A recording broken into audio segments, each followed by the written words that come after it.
Good day, ladies, NBs, and etceteras.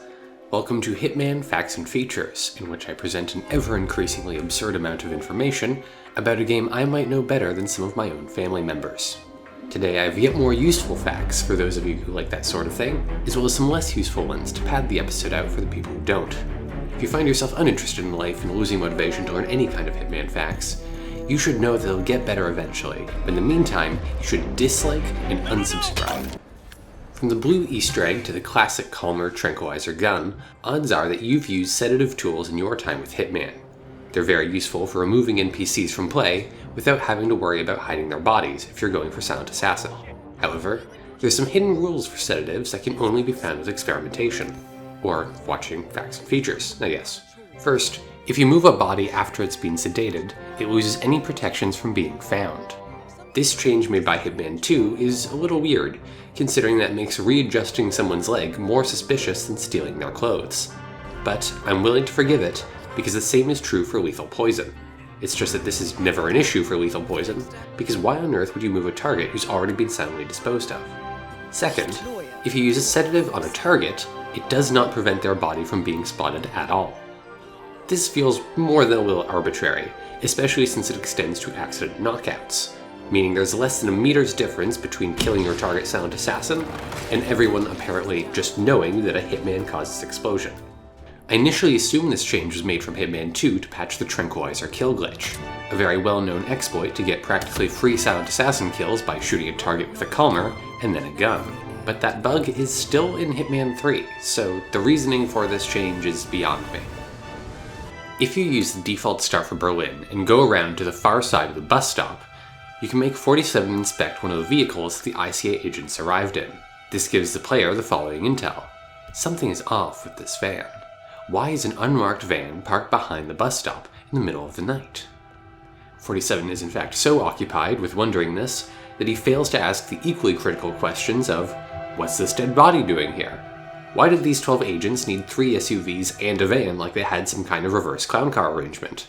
Or, is there a reason why that intel called this a bus stop when it's clearly a petrol station, and the actual bus stop is the shelter 47 starts next to? Speaking of Berlin's default start, with 47 left without a handler, the game ensures your ears remain filled by giving you an earpiece to listen to the agent's chatter. You get a basically free one on agent price the first time you play. It's added to your inventory automatically in every other start location.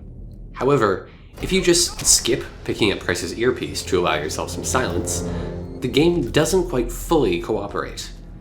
The marker to pick up the nearest earpiece doesn't go away, even if you disabled mission stories, and a little bit of radio chatter can still be heard. This is patience. The sauna in Hokkaido does damage over time. 47 only takes damage from the sauna when the heat is raised to 68 degrees, but manages to incapacitate him in only 15 seconds of standing around.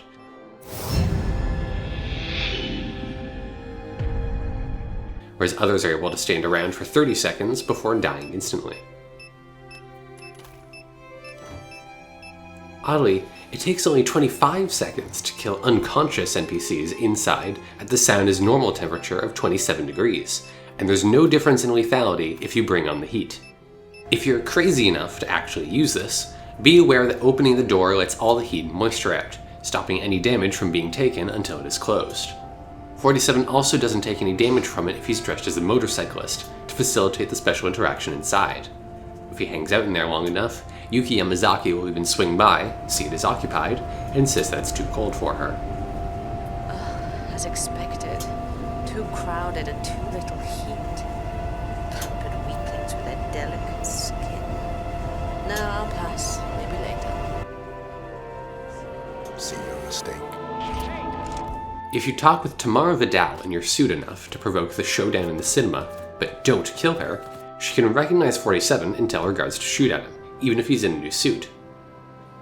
Drop him! Don't underestimate him! Shoot to kill! However, she is incapable of doing this if he's in a disguise, even if that disguise is just a suit with a fancy pin. There's a very niche way to exploit this behavior from Tamara. First, you need to initiate the confrontation and ensure you and Tamara both survive it without 47 getting spotted. This is actually pretty trivial. You can hide and cover during the conversation so she and her guards don't spot you, and the safest way out is actually to just calmly follow her. At this point, her AI has greater priorities than noticing Diana's pet assassin right there. Second, after Tamara speaks with Diana and finishes waiting in the cinema, make sure she sees you long enough to call you out, but get out of sight without anyone seeing you for the few seconds where everyone's an enforcer. This is very tricky, but absolutely not impossible. Sorry? I believe this is yours. Drop him! Don't underestimate him! Shoot to kill! If you survive that, then once Tamara's done locking down, she will follow you across the map, with 3 guards in tow. A few things can interrupt this routine, like changing your disguise away from a suit, but if uninterrupted, she will chase 47 to anywhere in the map she can follow. I only did a few hours of experimentation with this, so if you feel like it, I would love it if you guys did some Hitman science yourselves and sent any new findings on or ways to use this absurd glitch to my transgender Discord server linked below. Speaking of absurd things, I should probably tell my audience that I'm streaming today, just 4 hours after this video releases. I'm finally going to finish my godforsaken absurd Hitman challenge over on my Twitch linked below. I also intend to do my first playthrough of the Bruce Lee Elusive Target and take a look at the DLC, so come on over if you think you might be interested in buying that. IOI is running more Twitch drops, so watching for long enough can earn you the Star Apple. I don't know either. Anyway, Twitch thing in 4 hours. Follow me and turn notifications on to be there. If you want an easy introduction to speedrunning Hitman that is nothing like actually speedrunning Hitman, I suggest trying a run or a few of the Vector. Because of the odd way this mission was designed, it's actually incredibly easy to kill all of your targets sound assassin. Usually your time is bottlenecked by the slow pace at which Diana divulges information, but if you simply save the moment the mission starts, you can play through the mission normally before using your knowledge of where the targets are to speedrun it. Using this method, I'm currently in the top 10 players of the Vector and Hitman 2 on Xbox, though its use of saves makes my run ineligible for submission on speedrun.com. One of the key actors in Mumbai is the Kashmirian, presumably named after his homeland, the disputed region of Kashmir. He happens to wear some fancy clothes, which IOI were generous enough to let us unlock a version of. However, to ensure it wouldn't cause complications with the level, the outfit that can be unlocked is distinct from the disguise that's in the level, which you can see in their names. While the disguise says the Kashmirian, after Kashmir, the suit says the Kashmirian, after Kashmir. Similar suits in this vein include the Spring Breaker suit, which lets you dress as a flamingo without using the iconic Miami disguise, and the Undying look, which is named that despite not being unlocked by completing the Undying, Mark Faba's suit not being in disguise, and not looking anything like the suit worn by Sean Bean. Yes, I'm standing right here, sir. Please step out of my bubble. On the topic of strange disguises, if you put on the knight armor and scale, it actually makes a difference. 47 is not allowed to crouch, take cover, or do any agility actions more complicated than sprinting while wearing it, but it mitigates a lot of damage he takes in gunfights. It also reduces the damage taken from explosions. This can be contrasted with the Providence Commando armor in Romania, which doesn't modify 47's survivability in the least.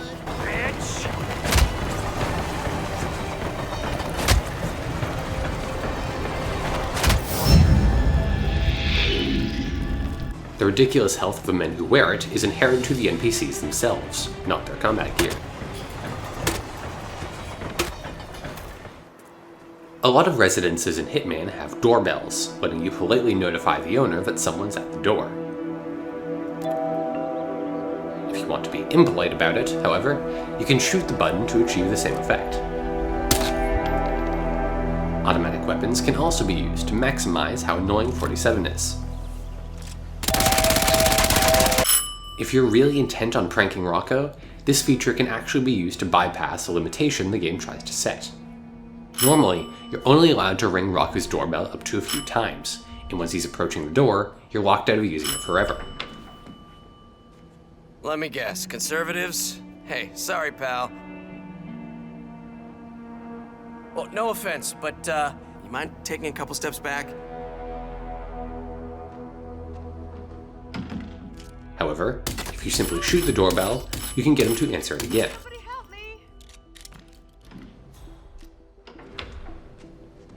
Let me guess, conservatives? Hey, back off a bit, would you? And again.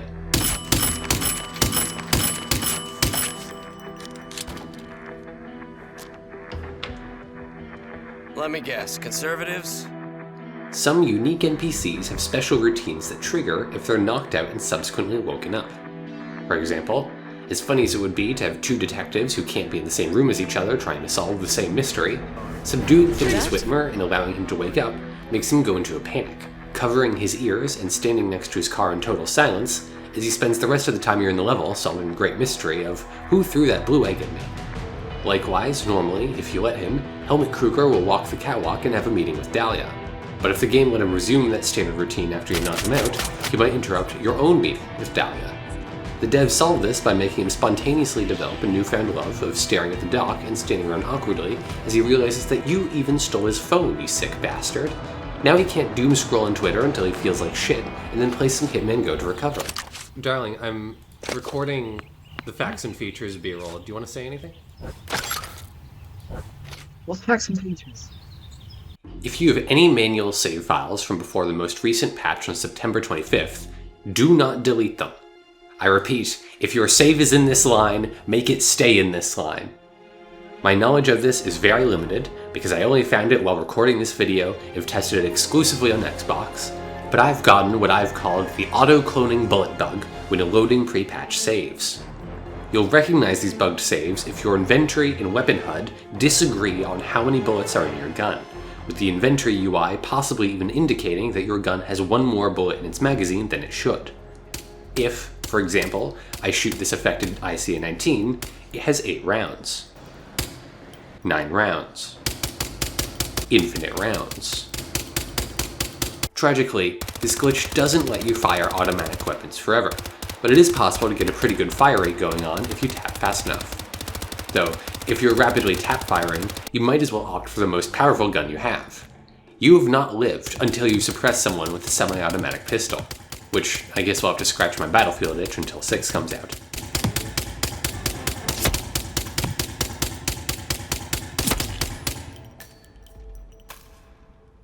And finally, you can do some truly hideous stuff with the tranq guns.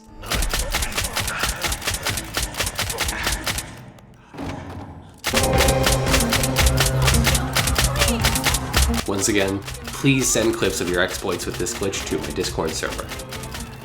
If you're trying to dispose of someone, know how much noise you're making. Hey you, stop the strangling! While it's very rare for it to come into play, you should keep in mind that subduing someone with your hands does create some noise, while using a weapon makes next to none. If you're killing an NPC without a weapon, snapping their neck during the subdue animation creates even more noise.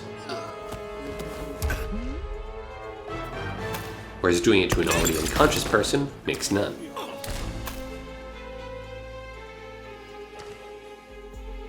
In The Banker, the easiest way to get an invitation to the poker game, by far, is to quietly knock out Smith and steal it off him. You can use the sedative and let someone wake him if you still want to be rescued. He can even conjure a new suit from nowhere and not hold any grudges. But the real fact here is that if you hide his body so it's never found, you can get an alternate ending to the ball whipping sequence. 47, can you hear me? The Schiffer is going to come back and kill you. You need to get out of there. Use any means possible. Cut it out. Hey, cut it out. Cut it out. Sit still. Stop it. Give it up. I'll put a bullet in your head. Sit still. Sit still. Stop.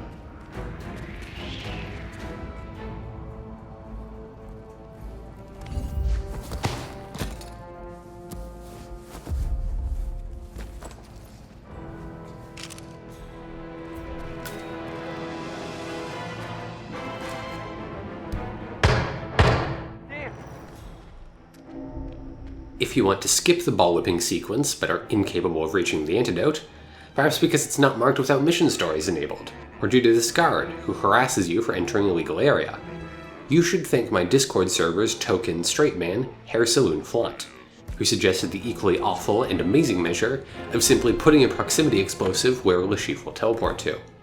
Here it's so effective that the game is amazed beyond belief, and softlocks me. 47. 47, come in, please!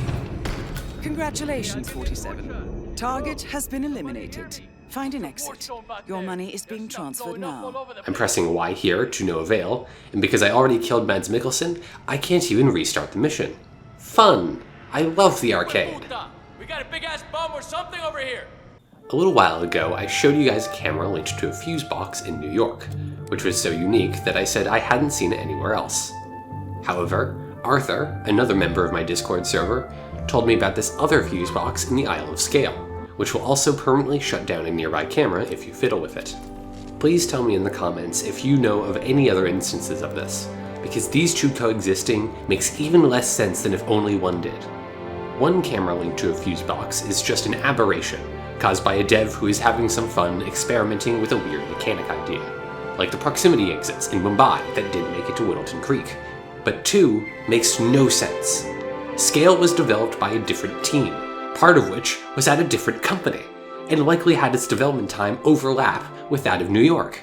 How on earth do these two maps share an obscure feature that I've never seen elsewhere? Hitman is weirdly inconsistent about whether or not 47 is affected by toxic gas.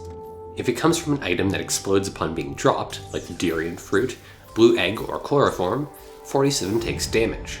Environmental poison gas of any kind also kills 47 if he isn't wearing a gas mask, even if it's just emetic, possibly making Agent 47 the first rat boy protagonist of a video game. On the other hand, he seems to be immune to the effects of gas from anything else. Emetic grenades don't affect him, and despite it being triggered by his presence, the proximity sedative gas mine doesn't damage him either. Adding further inconsistency is the fact gas masks don't protect NPCs or 47 from the chloroform type gas. Even the knight armor can't prolong his life in the face of a durian and blue egg combo.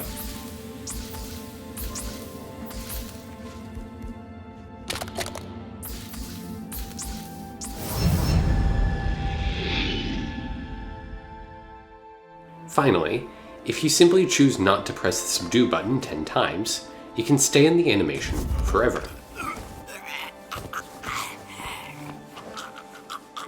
If you're there long enough, the game even stops vibrating your controller and has the NPC you're torturing try to chat. And with that, I'm out of facts to put into a video for the 15th time. I don't really have an outro monologue today. Thank you all very much for watching. Make sure to catch the Twitch stream, and have a nice day.